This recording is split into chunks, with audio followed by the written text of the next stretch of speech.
కూర్చుందాం. దేవునికి మహిమ కలుగును గాక.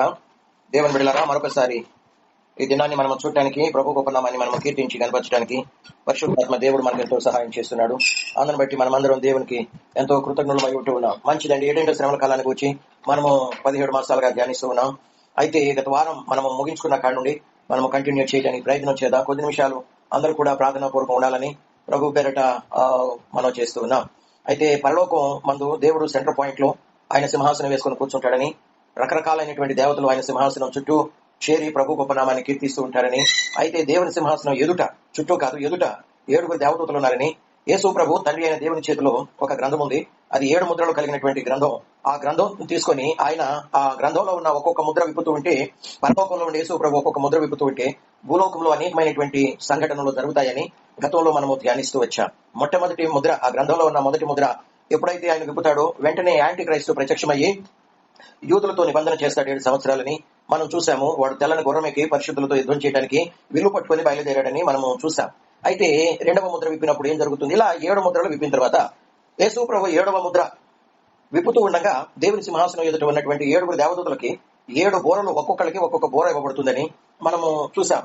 వాళ్ళు పరలోకంలో ఉండి ఒక్కొక్క బోర ఊదుతూ ఉంటే భూలోకంలో అనేకమైనటువంటి కఠోరమైనటువంటి సంఘటనలు 666 ముద్ర వేయించుకున్న వారికి సంభవిస్తాయి అని కూడా మనము చెప్పుకున్నాం. అయితే 6 బోరలు ఊదిన తర్వాత యేసు ప్రభు ఏం చేస్తాడంటే 7వ బోర పట్టుకొని ఉన్నటువంటి దేవదూతను ప్లస్ పరలోకంలో ఉన్న వాళ్ళందరినీ వెంట పెట్టుకుని ఆకాశ మండలానికి వస్తూ మార్గమధ్యంలో ఉన్నటువంటి పరదేశంలో ఉన్న ఆదాము మొదలుకొని యేసు ప్రభు ఆకాశ మండలానికి వచ్చేంత వరకు ఆ పరదేశంలో ఉన్నటువంటి మృతులైన పరిశుద్ధుల ఆత్మలను కూడా వెంట పెట్టుకుని అక్కడికి వస్తాడని, అక్కడ మరి ఆకాశ మండలంలోకి వచ్చిన తర్వాత ప్రధాన దూత బోర ఊదుతూ ఉండగా పౌలు అపోస్తలుడు ఏమంటాడు అంటే, ప్రధాన దూత బోర ఊదుతూ ఉండగా సంఘం పరలోకానికి కొనిపోబడుతుంది, ఎత్తబడుతుంది అని స్పష్టంగా మాట్లాడుతూ ఉన్నాడు. ఎక్కడ మాట్లాడుతూ ఉన్నాడు అంటే ప్రకటన గ్రంథం 11వ అధ్యాయం 15వ వచనం చూద్దాం.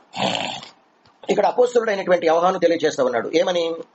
ప్రకటన గ్రంథం 11వ అధ్యాయం 15వ వచనంలో 7వ దూత బోర ఊదినప్పుడు కదండి, ఆకాశ మండలానికి వచ్చిన తర్వాత 7వ దూత బోర ఊదుతున్నాడు.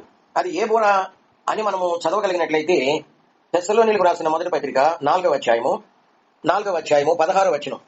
4వ అధ్యాయము 16వ వచనంలో ఆర్భాటముతోనూ ప్రధాన దూతతోనూ శబ్దముతోనూ దేవుని బోరతోనూ పరలోకము నుండి ప్రభు దిగివచ్చును. కదండి, ఇది 7వ దూత బోర ఊదటం అంటే అదే ఆయన ప్రధాన దూతలు వెంట పెట్టుకుని వచ్చినప్పుడు ఆకాశ మండలానికి రాగానే అక్కడ 7వ దూత అంటే ప్రధాన దూత బోర ఊదుతూ ఉంటే ఇక్కడ సంఘం ఎత్తబడుతుందని ఖచ్చితంగా పౌలు మాట్లాడుతున్నాడు. కదండి, 7వ బోర ఊదాలి అంటే 6 బోరలు అంతకు ముందు ఊదబడాలి. 6 బోరలు ఊదబడాలి అంటే అంతకు ముందు యేసు ప్రభు చేతిలో ఉన్నటువంటి ఆ గ్రంథంలో ఉన్న 7 ముద్రలు విప్పబడాలి. అంటే ఇవన్నీ ఎప్పుడు జరుగుతాయి? 7 ఏళ్ల శ్రమల కాలంలోనే కదా. మొదటి 3 ఎందుకంటే యేసు ప్రభు చేతిలో ఉన్న గ్రంథంలో మొట్టమొదటి ముద్ర విప్పుతున్నప్పుడు యాంటీ క్రైస్తు ప్రత్యక్షం అవుతాడు. అక్కడ నుండి 7 ఏళ్ల శ్రమల కాలం ప్రారంభమవుతుంది. మొదటి 3.5 సంవత్సరాల్లో పరిశుద్ధులకు, రెండవ 3.5 సంవత్సరాల్లో యూదా ఇశ్రాయేలు ప్రజలకి శ్రమలు ఉంటాయి. అయితే 7 సంవత్సరాలు 666 ముద్ర వేయించుకున్నటువంటి వారికి పరలోకము నుండి 7 ముద్రలు విప్పుతున్నప్పుడు, 7 బోరలు ఊదుతున్నప్పుడు పరలోకము నుండి 666 ముద్ర వేయించుకున్న వాళ్ళకి కఠోరమైన శ్రమలు ఉంటాయని మనం చెప్పుకున్నాం. అయితే ప్రకటన 11:15లో యోహాను తెలియజేసినటువంటి ఆ 7వ దూత బోర అనేది, ఆ దూత ఎవరు అంటే 7వ దూత ఇక్కడ ప్రధాన దూత అని పౌలు అపోస్తలుడు తెలియజేస్తున్నాడు. తెస్సలోనీయులకు రాసిన మొదటి పత్రిక 4వ అధ్యాయము 16వ వచనంలో అక్కడ చదువుకుందాం. ఈ దూత ప్రధాన దూత బోర ఊదుతూ ఉంటే కదండి, 16వ వచనంలో ఆర్భాటముతోనూ ప్రధాన దూత శబ్దముతోనూ దేవుని బోరతోనూ పరలోకము నుండి ప్రభు దిగి వచ్చును. ఎక్కడికి దిగి వస్తాడు? ఆకాశ మండలానికి. ఆయన పరలోకము నుండి ఆకాశ మండలానికి దిగి వస్తాడు. దిగి వచ్చిన తర్వాత ఇక్కడ చూడండి, 2 రకాలైనటువంటి పరిశుద్ధులు పరలోకానికి ఎత్తబడుతున్నారు లేక కొనుకోబడుతున్నారు అంటాడు. ఏమని? క్రీస్తునందుండి మృతులైన వారు మొదట లేతురు. అంటే ఆదాము మొదలుకొని యేసు ప్రభు ఆకాశ మండలానికి వచ్చి జీవగ్రంథంలో ఉన్నటువంటి పేర్లు పిలుస్తూ ఉంటే ఆ క్షణం వరకు ఎవరైతే పరిశుద్ధులు చనిపోయారో ఈ 6000 సంవత్సరాల నుండి మృతులైనటువంటి పరిశుద్ధులు వాళ్ళు లేపబడతారు. తర్వాత ఆ మీదట సజీవులమై నిలిచి ఉండు మనము వారితో కూడా, అంటే మృతులైన వారు తిరిగి లేపబడ్డారు కదా, వారితో కూడా ఏకముగా ప్రభుని ఎదుర్కొన్నటకు ఆకాశ మండలానికి మేఘాల మీద కొనుకోబడదుము. కాగా మనము సదాకాలము ప్రభుతో కూడా నూతన యెరూషలేము భూమిలో మనము కలిసి ఉంటాము అని పౌలు అపోస్తలుడు తెలియజేస్తాం. అక్కడేమో 7వ దూత బోర, ఇక్కడేమో ప్రధాన దూత బోర. అయితే మొదటి కొరింథీ పత్రిక 15వ అధ్యాయంలో ఏమని ఇదే పౌలు అంటాడంటే, మొదటి కొరింథీయులకు రాసిన పత్రిక 15వ అధ్యాయము 51, 52 వచనాలలో, ఇదిగో మీకు ఒక మర్మము తెలుపుతున్నాను, మనమందరము నిద్రించము అంటే మనమందరము మరణించము, కానీ నిమిషంలో ఒక్క రెప్పపాటున కడబోరం రోగగానే మనమందరం మార్పు పొందుదుము. బోరం రోగను అప్పుడు మొట్టమొదటి ఏం చేస్తారు? మృతులైనటువంటి పరిశుద్ధులు లేపబడుదురు. బ్రతికి ఉన్నటువంటి మన శరీరాలు, దేహాలు మహిమా శరీరాన్ని ధరించుకుంటాయి. ఇదే బోర, కడబోర. ఎన్ని బోరలని చెప్పుకున్నాం? 8వ అధ్యాయం ప్రకటన గ్రంథం 2వ వచనంలో 7 దూతలకి 7 బోరలు ఇవ్వబడ్డాయి. అంతకుముందు 6 దేవదూతలు 6 బోధలు ఊదేశారు అని చెప్పుకున్నాం. ఇప్పుడు ప్రధాన దూతను లేక కడపట్టి దూతను లేక 7వ దూతను ఆకాశ మండలానికి వెంట పెట్టుకుని వచ్చిన తర్వాత పౌలు అంటాడు, ఆ 7వ దూత చేతిలో ఉన్నటువంటి కడబోర మ్రోగిస్తాడు అని అంటాడు. ఎప్పుడైతే ఆ బోర మ్రోగుతుందో వెంటనే ఈ 6000 సంవత్సరాల నుండి ఆదాము మొదలుకొని ఆ రోజు వరకు ఎవరైతే క్రీస్తునందు మృతి చెందారో వాళ్ళందరూ కూడా లేపబడతారు. బ్రతికి ఉన్నటువంటి మన శరీరాలు మార్పు చెంది వారు మనము కలిసి ఏకంగా పరలోకానికి కొనుక్కోబడతాం. కడబోర పరిశుద్ధ గ్రంథం ఇంత చక్కగా తెలియజేస్తుంది. సంఘం అనేది 7 ఏళ్ల శ్రమల కాలానికి ముందే ఎత్తబడుతుంది, కొనుక్కోబడుతుంది అని చాలా మంది దైవ సేవకులు 100కి 90 మంది లేక 95 మంది సార్వత్రిక సంఘంలో ప్రపంచమంతా కూడా ఇదే బోధలు చేస్తున్నారు. బైబిల్ మనకు స్పష్టంగా తెలియజేస్తుంది. ప్రకటన గ్రంథం 11-15లోను, తెస్సలోనికీయులకు రాసిన మొదటి పత్రిక అక్కడ 4వ అధ్యాయం 16వ వచనంలోను, మొదటి కొరింథీ పత్రిక 15వ అధ్యాయము 51-52 వచనాలు 7వ బోర అనేది ఎప్పుడు మోగుతుంది? 7 ముద్రలు విప్పబడేది, 7 బోరలు ఊదబడేది మొదటి 3.5 సంవత్సరాల కాలంలో. అయితే 7 ఉగ్రత పాత్రలు ఆ పరలోకము నుండి కుమ్మరించబడేది 2వ 3.5 సంవత్సరాల కాలంలో అని గతంలో ఎన్నోసార్లు మనం చెప్పుకున్నాం. కాబట్టి కడవరి కాలంలో ఉంటున్నటువంటి మనము సత్యాలను గనక గుర్తించకపోయినట్లయితే, మనం ఇంకా అంధత్వంలోనే గనక మనము జీవిస్తూ ఉంటే నిశ్చయముగా మనల్ని మనమే మోసగించుకుంటాము అని పరిశుద్ధ గ్రంథం తెలియజేస్తూ ఉంది. యేసు ప్రభువుని నమ్ముకుని పరిశుద్ధంగా జీవించే వాళ్ళందరూ కూడా ఏం చేస్తున్నారు? ఆ బోర శబ్దం కొరకు ఎదురు చూస్తున్నారు.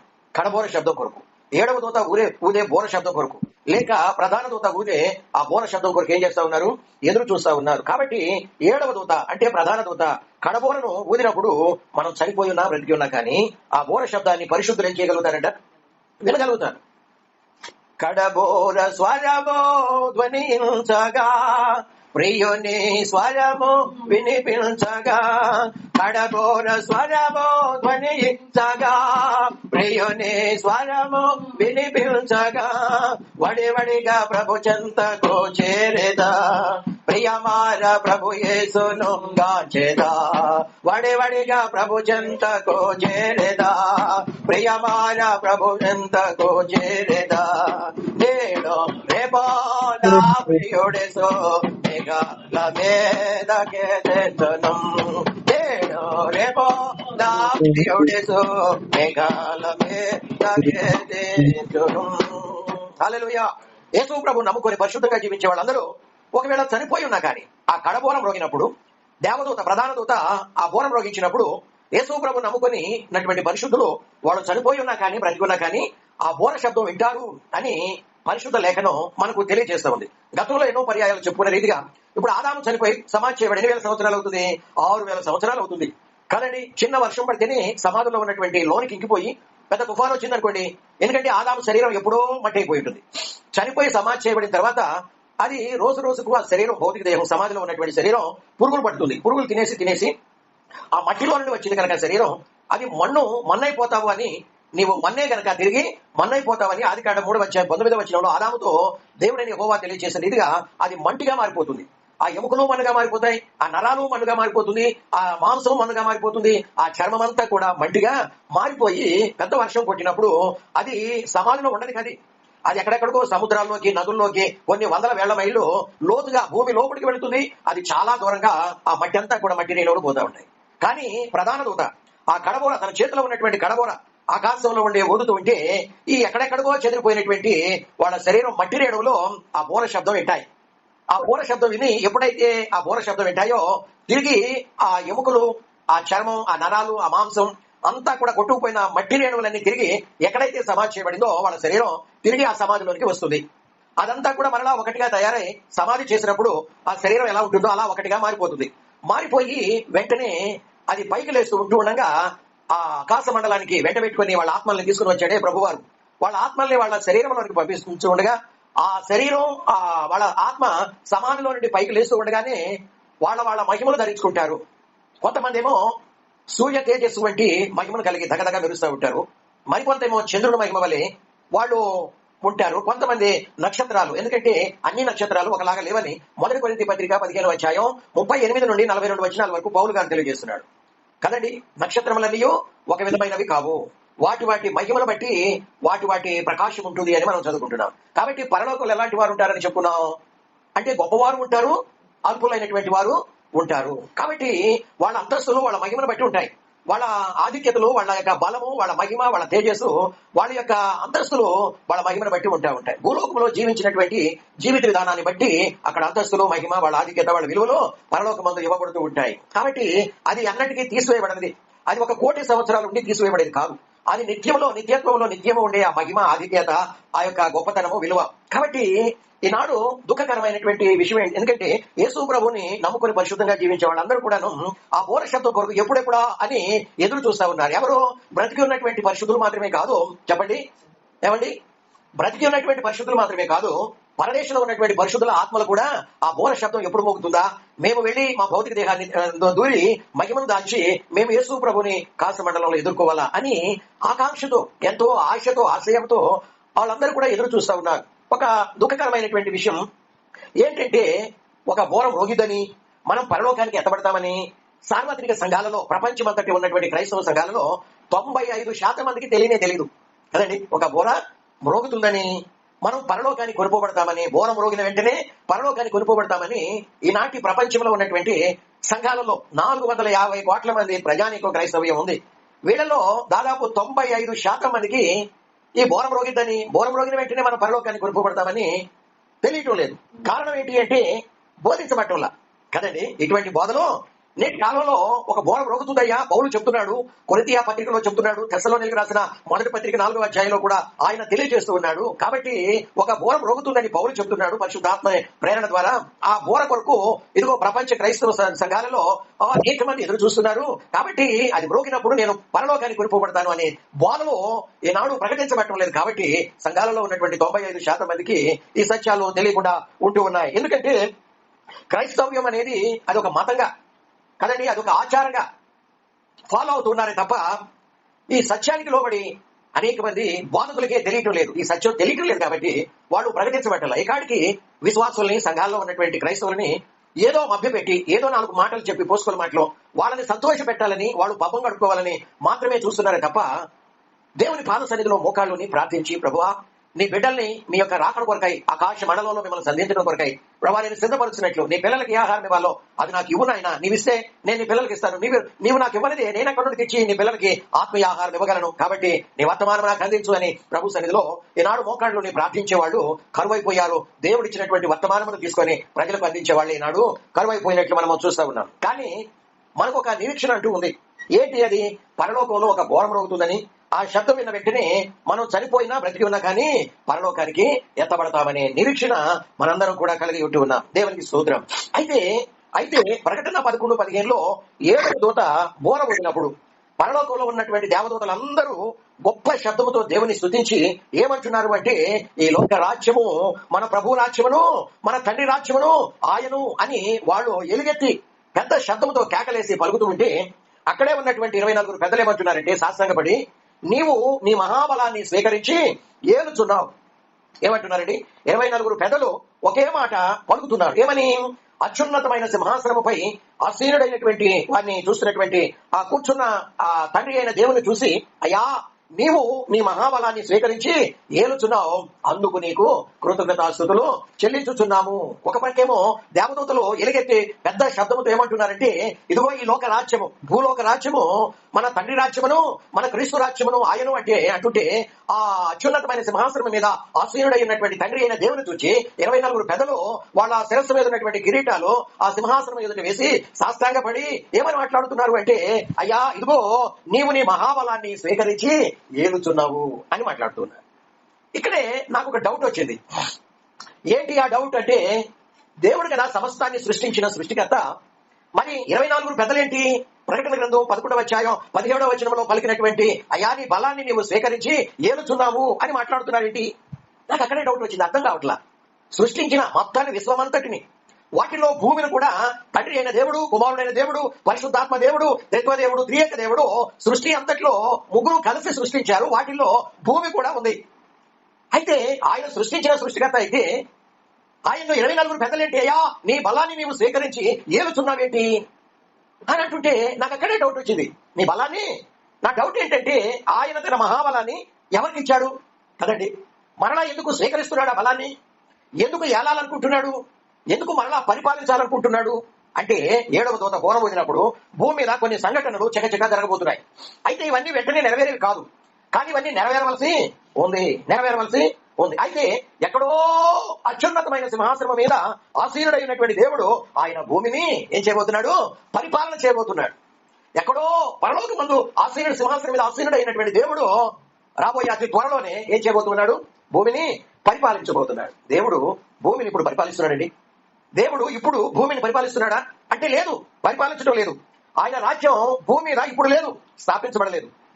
ఒకసారి యేసు ప్రభు దగ్గరకు ఆయన శిష్యులు వచ్చి లూకా సువార్త 11వ అధ్యాయము 2వ వచనంలో ఏమని అడుగుతున్నారంటే, అయ్యా మాకు ప్రార్థన చేయటం నేర్పించు. లూకా సువార్త 11:2లో ఏమని అడుగుతున్నారు? ప్రభువా మాకు ప్రార్థన చేయటం నేర్పించు అంటే అప్పుడు యేసయ్య వాళ్ళకి ప్రార్థన నేర్పించాడు. ఏమని ప్రార్థన నేర్పించాడు? ఆ ప్రార్థనలో ఏముంది? నీ రాజ్యము వచ్చునుగాక, నీ రాజ్యము మాకు వచ్చునుగాక అని నేర్పలాయన. నీ రాజ్యం భూమి మీదకి వచ్చునుగాక అని చేయమన్నాడు కదా. ప్రార్థన నేర్పించమంటే ఏమని నేర్పించాడు ఆ ప్రార్థనలో? అయ్యా నీ రాజ్యము భూమి మీదకి వచ్చును. ఆ ప్రార్థనలు ఏమని చేయమన్నాడు చెప్పండి? దేవుని రాజ్యం భూమి మీదకి వచ్చేటట్లు చేయమన్నాడు కదండి. ఈనాడు భారతదేశం కావచ్చు, అమెరికా దేశం కావచ్చు, లేక ప్రపంచం అంతట్లో ఉన్న 207 దేశాలలో దేవుడు పరిపాలన చేస్తున్నాడంటారా? పరిపాలన చేయటంలా కదండి. దేవుడు భూలోకంలో ఉన్నటువంటి 207 దేశాలున్నాయి. వాటిల్లో ఏ దేశాన్ని కూడా ఆయన పరిపాలన చేయటం లేదు. ఏ దేశానికి ఆ దేశంలో రాష్ట్రపతులు ఉన్నారు, ప్రధానమంత్రులు ఉన్నారు, గవర్నర్లు ఉన్నారు, ముఖ్యమంత్రులు ఉన్నారు, మండల అధ్యక్షులు ఉన్నారు, జిల్లా అధ్యక్షులు ఉన్నారు, గ్రామ అధ్యక్షులు ఉన్నారు. ఎవరికి వాళ్ళు ఏం చేస్తా ఉన్నారు? పరిపాలన చేసుకుంటా ఉన్నారు. కానీ దేవుడు భూమి మీద ఇప్పుడు పరిపాలన చేయటం లేదు. అందుకే యేసు శిష్యులతో నీ రాజ్యం దేవా, నీ రాజ్యం భూమి మీదకి వచ్చునుగాక అని చేయమన్నాడు. అంటే దేవుడే స్వయంగా భూమి మీదకి రావాలి కదండి. నీ రాజ్యం భూమి మీదకి వచ్చునుగా కానీ యేసు ప్రభు ప్రార్థన చేయమన్నాడంటే వీళ్ళేమని చేస్తున్నారు? దేవా నీ రాజ్యం భూమి మీదకి వచ్చునుగాక అని చేస్తున్నారు. అంటే దాని అర్థం ఏంటి? దేవుడే భూమి మీద తన సింహాసనం వేసుకొని కూర్చోవాలి. దేవుడే స్వయంగా భూమి మీద ఉన్నటువంటి ప్రజలను పరిపాలన చేయాలి కదా. అదే కదా 24 పెద్దలు అంటున్నారు సాష్టాంగపడి.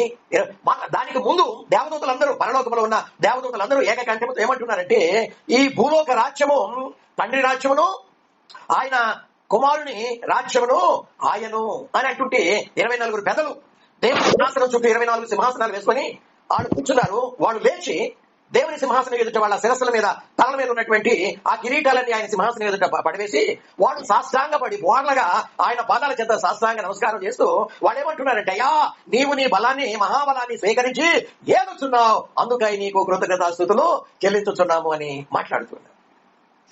దేవదూతలు పలికిన మాట కావచ్చు, 24 ఆ యొక్క పెద్దలు పలికిన మాట కావచ్చు, యేసు ప్రభు శిష్యులతో ప్రార్థన చేయమన్న మాట కావచ్చు, వీటన్నిటిలో కూడా ఏమని వ్రాయబడి ఉందంటే దీని సారాంశం దేవుడే ఎక్కడో అత్యున్నతమైన సింహాసనం వేసుకుని ఆకాశమందు పరలోకంలో కూర్చుని ఉన్నటువంటి దేవుడు రాబోయే అతి త్వరలోనే ఆయన తన సింహాసనాన్ని తీసుకుని భూమి మీదకు వేసుకొని ఆయన సింహాసనం మీద కూర్చొని ఆయన 207 దేశాలలో ప్రపంచమంతట్లో ఉన్నటువంటి ప్రతి జాతిని, ప్రతి కులస్తుని, ప్రతి మానవుడిని, మతస్థుని, ప్రతి రంగు భేదం లేకుండా ప్రతి మానవుడిని కూడా ఆయన రాబోయే దినాలలో పరిపాలన చేయబోతూ ఉన్నాడు. ఎందుకంటే ఆనాడు పరిశుద్ధులు భూమి మీద ఉండరు.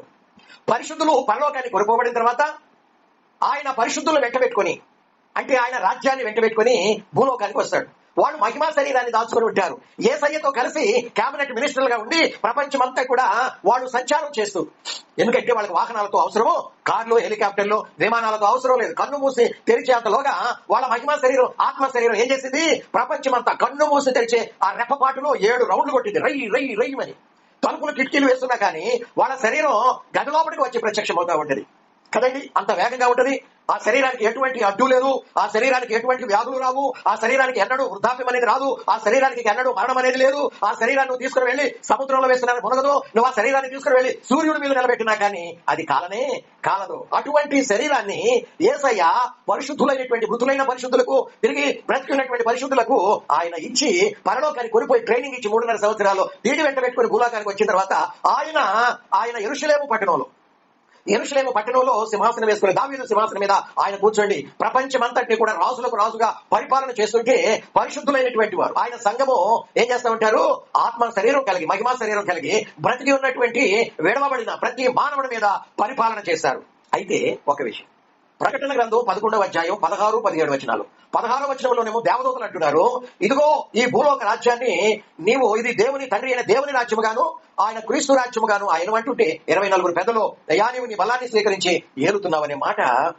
ఇక్కడ క్రీస్తు పరిశుద్ధులు కలిసి పరిపాలన చేస్తున్నారు చూసారా 1000 ఏళ్ళు. ఆ పరిపాలన గురించి కాదు అక్కడ మాట్లాడింది. 1000 ఏళ్ళు తర్వాత కదండి, 1000 ఏళ్ళు తదనంతరం ఈ భూలోకంలో ఉన్నటువంటి అధికారాన్ని, ఆధిపత్యాన్ని, బలాన్ని, సమస్తాన్ని కూడా క్రీస్తు కొట్టివేస్తాడు. కొట్టివేసి తన చేతిలో ఉన్నటువంటి ఆ బలము, అధికారము అంతా కూడా తండ్రి అయిన దేవుని చేతికి అప్పగిస్తే, తండ్రి అయిన దేవుడు ఏం చేస్తాడో ఆ పరలోకాన్ని, ఆకాశాన్ని, భూలోకాన్ని, సూర్యుడు, చంద్రుడు, నక్షత్రాల్ని, నవగ్రహాల్ని మొత్తాన్ని కాల్చేస్తాడు. మొత్తం కూడా కాల్చబడి బూడిదైపోయి భస్మం అయిపోతుంది. క్రొత్త ఆకాశం, క్రొత్త భూమి సృష్టించాడు ఆల్రెడీ. దాన్ని భూమి మీద తీసుకుని వస్తాడు. తీసుకుని వచ్చిన తర్వాత క్రొత్త భూమి మీద ఆయన తన సింహాసనం వేసుకొని ఆయన భూలోకంలో ఉన్నటువంటి వాళ్ళను పరిపాలన చేస్తాడు. దేవునికి స్తోత్రం. ప్రకటన గ్రంథం 11వ అధ్యాయం 16వ వచనం, 17వ వచనంలో వ్రాయబడినటువంటి భూలోక రాజ్యాన్ని ఆయన తండ్రి అయినటువంటి దేవుడు, క్రీస్తు కలిసి పరిపాలన చేసేది. అది క్రొత్త భూమి మీద ఉండి, దేవునికి మహిమ కలుగును గాక, క్రొత్త భూమి మీద ఉండి పరిపాలన చేస్తాడు. అయితే క్రీస్తు పరిశుద్ధులు కలిసి పరిపాలన చేసేది కాదు ఆ వచనం. దేవునికి మహిమ కలుగును గాక. 1000 ఏళ్ల పరిపాలన తర్వాత తీర్పు జరుగుతుంది కదండి. 1000 ఏళ్ల పాలన తర్వాత మృతులైన పాపుల్ని పైకి లేపి పడిపోయినటువంటి దేవదూతల్ని ఆ యొక్క అగాధంలో నుండి బయటికి తీసి, చెరలో నుండి వాళ్ళకి వీళ్ళకి సంఘము అంటే పరిశుద్ధులు ప్లస్ క్రీస్తు కలిసి వాళ్ళకి తీర్పు తీర్చి వాళ్ళని ఎత్తి అగ్నిగంధకంలో, మండే గుండంలో పడవేశాడు. పడవేసిన తర్వాత ఈ అధికారం చదువుకుందాం. ఆ మాట ఎక్కడుంది? 1 కొరింథీ పత్రిక 15వ అధ్యాయం అనుకుంటాను. 24వ వచనంలో ప్రకటన, 1 కొరింథీ పత్రిక 15వ అధ్యాయము 24వ వచనంలో, అటు తర్వాత ఆయన అంటే క్రీస్తు సమస్తమైన ఆధిపత్యమును, సమస్తమైన అధికారమును కదండి, బలమును కొట్టివేసి తన తండ్రి అయిన దేవునికి రాజ్యాన్ని అప్పగించును. అప్పుడు అంతము వచ్చును. ఎందుకనగా తన శత్రువులందరినీ తన పాదమ క్రింద ఉంచు వరకు ఆయన రాజ్య పరిపాలన చేయుచుండవలెను. కడపట నశింప చేయబడు శత్రువు మరణము. దేవుడు సమస్తమును క్రీస్తు పాదముల క్రింద లోబరిచి ఉంచెను. సమస్తమును లోబరచబడి ఉన్నదని చెప్పినప్పుడు ఆయనకు అంటే క్రీస్తుకు సమస్తమును లోబరిచిన వాడు అంటే తండ్రి అయిన దేవుడు తప్ప సమస్తమును లోబరచబడి ఉన్నదన్న సంగతి విషయమే. మరియు సమస్తమును ఆయనకు లోబరచబడినప్పుడు దేవుడు సర్వములో సర్వము నిమిత్తము కుమారుడు తనకు సమస్తమును లోబరిచిన దేవునికి, తండ్రి అయిన దేవునికి తానే లోబడును అని మనము చదువుకుంటా ఉన్నాం కదండి. దేవునికి మహిమ కలుగును గాక. దేవునికి స్తోత్రం. కాబట్టి దేవుని పిల్లలారా, నిశ్చయముగా దేవుడు అతి త్వరలో పరలోకంలో ఉన్నటువంటి తన సింహాసనాన్ని తీసుకుని ఆయన ఏం చేయబోతున్నాడు? భూలోకానికి తీసుకుని వచ్చి భూలోకం మీద సింహాసనం వేసుకుని కూర్చొని భూలోకంలో ఉన్నటువంటి ప్రజలందరినీ కూడా ఆయన పరిపాలన చేయబోతున్నాడు. ఆయన ఏలబోతూ ఉన్నాడు. దేవునికి మహిమ కలుగును గాక. కాబట్టి ఆయన తన బలాన్ని ఎవరికి ఇచ్చాడు?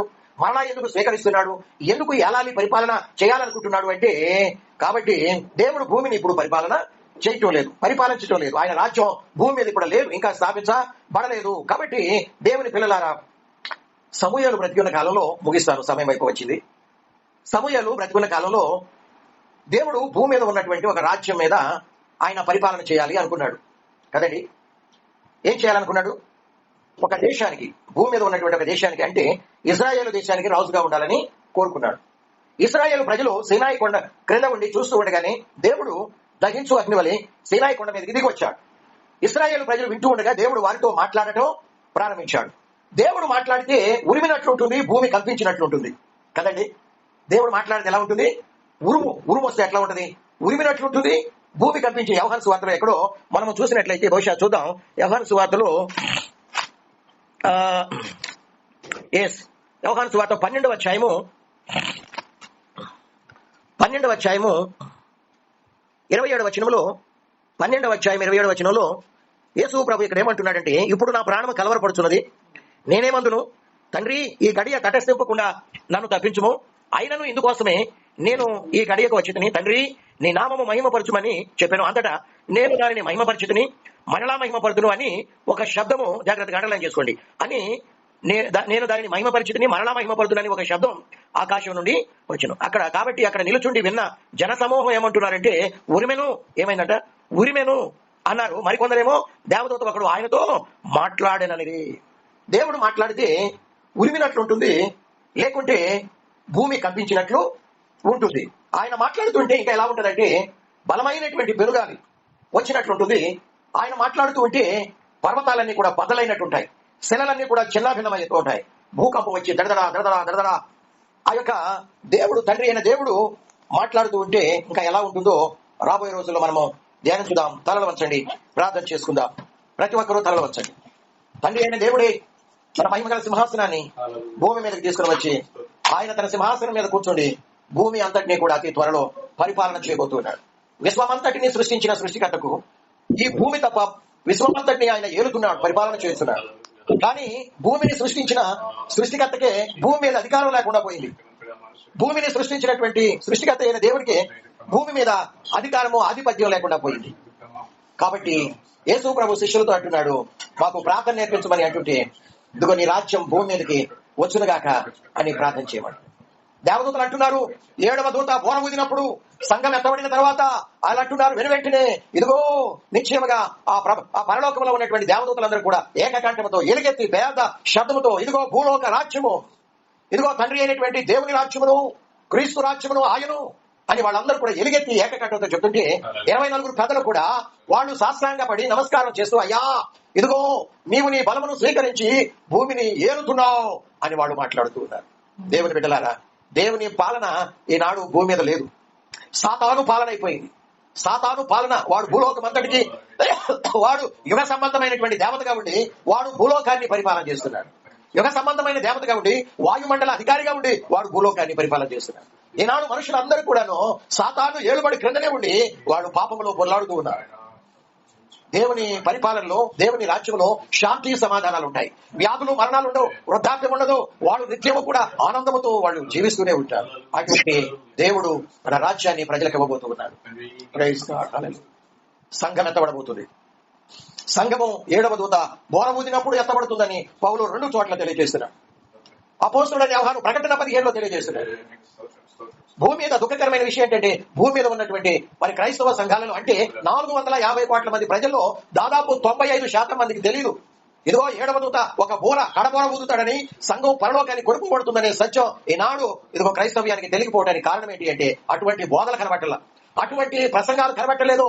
వాళ్ళకే దైవ సేవకులు అని చెప్పుకుంటున్న వాళ్ళకే ఈ సత్యము తెలియకపోతే మరి సంఘాలకు ఎలాంటి వర్తమానం అందిస్తారు? వాళ్ళు మోసపోతూ అనేకుల్ని మోసపుచ్చుతూ నిత్యమైన నరకానికి ఉండడానికి కొనుకోబడుతున్నారు. దేవుడు మనకి సత్యాలు బయలుపరుస్తూ ఉండగా, అవును ప్రభువా ఒక బోరం రోగబోతున్నాయా, ఆ బోరం రోగించే ఆ కడపట్టి దూతను, ఇదిగో 7వ దూతను నీవు ఒక కాల్స మండలాన్ని తీసుకొని రాబోతున్నావు. ఆ బోర కోసం మేము ఎదురు చూస్తున్నాం.